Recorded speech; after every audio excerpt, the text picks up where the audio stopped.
জুবিন গার্গকে অহংকারী বলে গালিগালাজ করলেন জনপ্রিয় অভিনেতা ও জনপ্রিয় অভিনেত্রী। জুবিন গার্গকে দেখলে গা জ্বলে, এমনকি জুবিন গার্গকে সহ্য করতে পারেন না। জুবিন গার্গ সত্যিকারে অহংকারী, এমনকি জুবিন গার্গ সত্যিকারে প্রতারক ছিলেন। এতটা অহংকার ছিল জুবিন গার্গের মধ্যে, যা অন্য কোনো কণ্ঠশিল্পীর মধ্যে ছিল না। জুবিন গার্গকে সহ্য করতে পারেন না, এমনকি জুবিন গার্গ যাওয়াতে খুশি হয়েছেন, এমন মন্তব্য করেছেন জনপ্রিয় অভিনেতা জনপ্রিয় অভিনেত্রী। কোয়েল মল্লিকের মন্তব্য ছিল, জুবিন গার্গ যে খারাপ আচরণ করেছেন তা তিনি কখনোই ভুলবেন না। অন্যদিকে জিৎ একই মন্তব্য করেছেন, জুবিন গার্গের আচরণে তিনি মুগ্ধ হননি, এমনকি জুবিন গার্গ একজন জনপ্রিয় কণ্ঠশিল্পী হওয়া সত্ত্বেও অহংকারী করেছেন। জনপ্রিয় অভিনেতা জনপ্রিয় অভিনেত্রীদেরকে তিনি কখনোই দেখতে পারতেন না। একের পর এক অহংকারের কারণে জুবিন গার্গের আজ এ অধপতন। অনেকেরই মন্তব্য ছিল, জুবিন গার্গ যাওয়াতে অনেক খুশি হয়েছেন এ অভিনেত্রী অভিনেতা।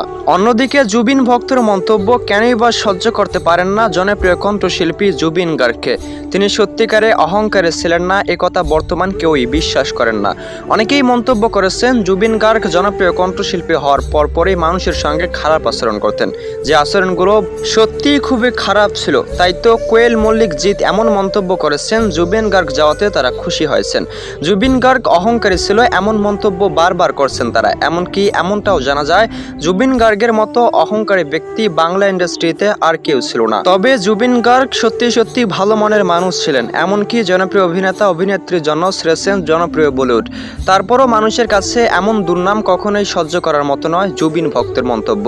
জুবিন ভক্তের মন্তব্য এমনটাও রয়েছে, জুবিন গার্গের নাম খারাপ করতে হাজারো মন্তব্য করতেছেন তারা, যদিও এখন অবধি করেননি, তবে তাদেরকে ব্যবহার করে এরকম মন্তব্য ছড়িয়ে ছিটিয়ে রয়েছে মিডিয়া জগতে।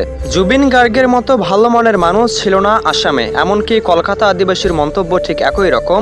জুবিন গার্গ সত্যিকারে একজন রিয়েল হিরো ছিল। যারা জুবিন গার্গকে নিয়ে বাজে মন্তব্য করতেছেন, এই বাজে মন্তব্যে যেন তারা কখনো কান না দেয়। অন্যদিকে একদল পাবলিক বারবার জুবিন গার্গকে ব্যবহার করে খারাপ মন্তব্য ছড়িয়ে ছিটিয়ে দিচ্ছেন মিডিয়া জগতে, যেগুলো সত্যি সহ্য করার নয়।